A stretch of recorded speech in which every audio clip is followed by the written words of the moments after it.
What's up, everybody? Straight right boxing talk. Hope you're all doing well. I'm going to talk a little bit about this Golovkin-Jacobs fight. It's been a week since it passed. Hopefully you've had some time to watch it, rewatch it, digest it, all that horse shit. People are obviously divided on this one. Great fight. I'll be straight out. I had it 115, 112 for Triple G. A lot of interesting things in this fight, a lot of out-of-character things for both fighters, really. We saw Triple G, basically fight a cautious fight against a bigger man.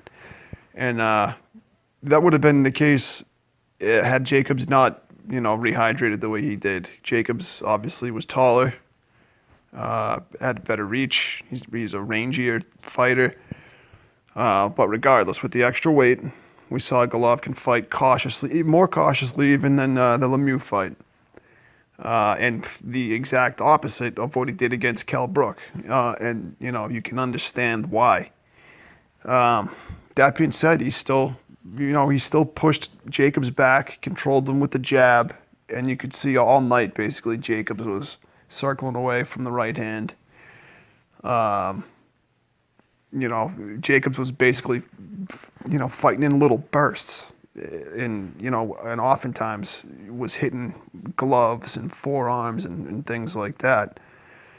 Golovkin's body output, not what we're used to seeing, and obviously,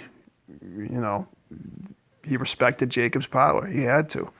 He didn't go to the body as much as we usually see him do, and he didn't follow up when it looked like 2 or 3 times he had Jacobs hurt. He stayed patient, he stayed in control, and didn't leave himself open because Jacobs can fucking hit hard, so he fought intelligently. And, in regards to what Jacobs did, I think a lot of people are mistaking activity for effectiveness.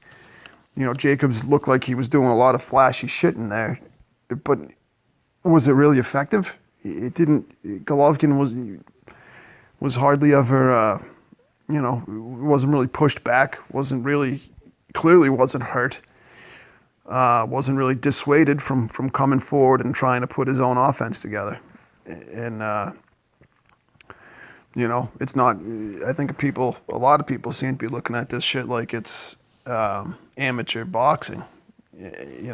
Scoring points is one thing, but when it comes down to it, when the rounds are tight, who is landing more effectively? Whose punches are having more effect?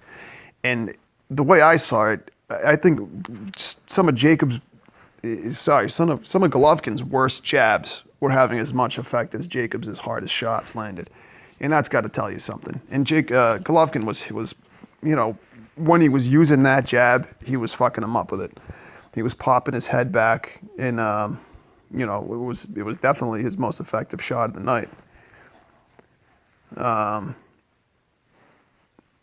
That was the story of the fight, really. It was Jacobs kind of, attacking in flurries, staying on his back foot, basically fighting to survive.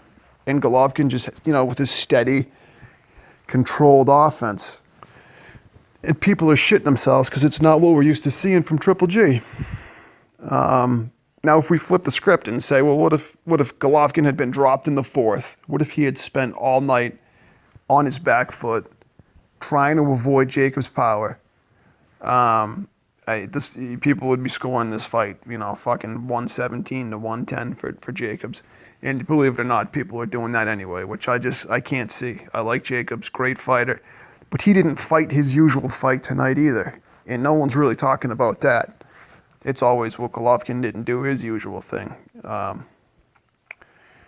Golovkin fights an aggressive fucking no-holds-barred fight against Brook. Breaks the dude's fucking eye socket. Gets him out of there in 5 rounds, and all you see is that he was exposed. So tonight, what does he do? He stays under control, fights a disciplined fight, fucking drops the bigger man in the 4th. Finishes the fight. What I saw was a fairly clear victory, and he was exposed tonight too. So the standards that this guy's held to are just fucking berserk. It's pretty crazy. The guy's 1 belt away from being undisputed.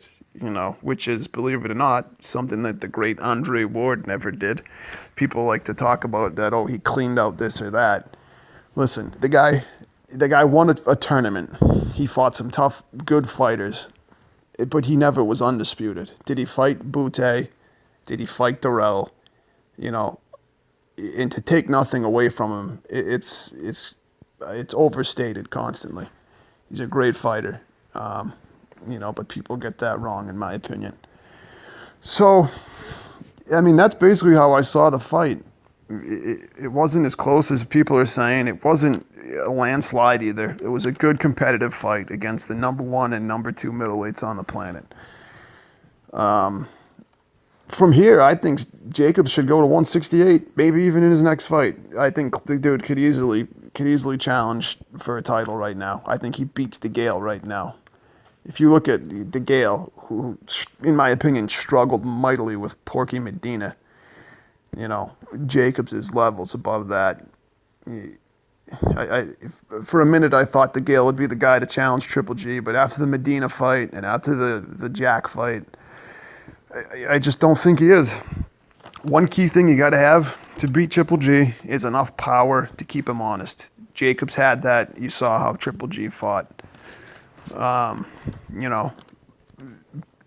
Most other guys didn't have that. Brooke clearly didn't have that. Fucking Triple G just tuned him up. Just, balls out. Didn't care if he got hit. And just fucking banged away on him until the job was done. And it took 5 rounds. It probably could have taken him less. But it is what it is. Jacobs, I think, beats Badu Jack right now pretty handily. Jack is nothing special, no special effects, straight up and down. Right, Floyd? I don't think Jack is anything to brag about. Decent fighter. He doesn't excel at any one thing. He's not going to be holding belts for much longer anyway, in my opinion. Zurdo against Jacobs would be a fucking terrific fight. Ramirez has the height, he fights extremely well on the back foot, southpaw. That'd be a real interesting fight. I probably would still edge Jacobs because he's got that power. Ramirez can crack too, though, so that's a damn good fight. Who knows if we'd ever see it. But I'd sure like to watch that one. Apparently, Golovkin is looking at Billy Joe Saunders next in Kazakhstan for that expo. That's a great fight. Again, that fatal flaw. As slick and as talented as Saunders is, and I really do think he's a heck of a fighter, I just don't think he's got that juice to hold Golovkin off him. Look at Willie Monroe. That's roughly what you're going to get.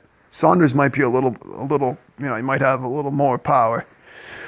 But that's what's going to happen to fighters like that. People talk about Lara and guys like that challenging Golovkin. No, not if you can't keep him honest with your power. You can move and you can slip and slide and all that kind of shit, run, but he's going to catch up to you. He's going to pin you in a corner, and it's just a matter of time. And look at Monroe. It didn't take much time. And I think it could have took less time in that fight too, but Golovkin chose to humor him and stay in the middle of the ring and fuck around a little bit. I mean, that fight, that could have gone a hell of a lot shorter.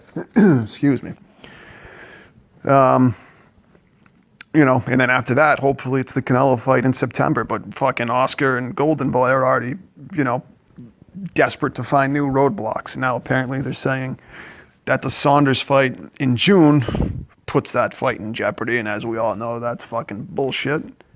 Now Golovkin's going to get penalized for being active, apparently, and trying to fucking unify. That should make that Canelo fight more feasible, if anything, because whoever wins that, Canelo is being, as the lineal champion, and Golovkin would theoretically have every other fucking belt you could have. It would only make that fight bigger. It's a bunch of bullshit to say that they need to promote that fight for an extra however many months. I mean, Canelo's fighting in May anyways. What's an extra fucking month? Let Golovkin fight in May. That goes off in September. Everybody fucking wins, And that whole $15 million flat fee for Triple G is just fucking smokescreen and nonsense and, just something to dangle out there for fucking Canelo fans to cling to. It's bullshit, basically. That's $100 million fight easy. You're basically just telling Triple G he's getting 15%. Even if they give him a little bit of pay-per-view money, that's still fucking dog shit, and we all know it. And that's just the stuff that we know about. Who knows what's really fucking going on behind the scenes? We won't know until we know, and it is what it is. Hopefully it happens. We all fucking deserve that fight. Comes down to Golden Boy, I suppose, though. But yeah, that's basically it. Let me know how you guys saw the fight, and that's it. Appreciate you listening. Have a good one.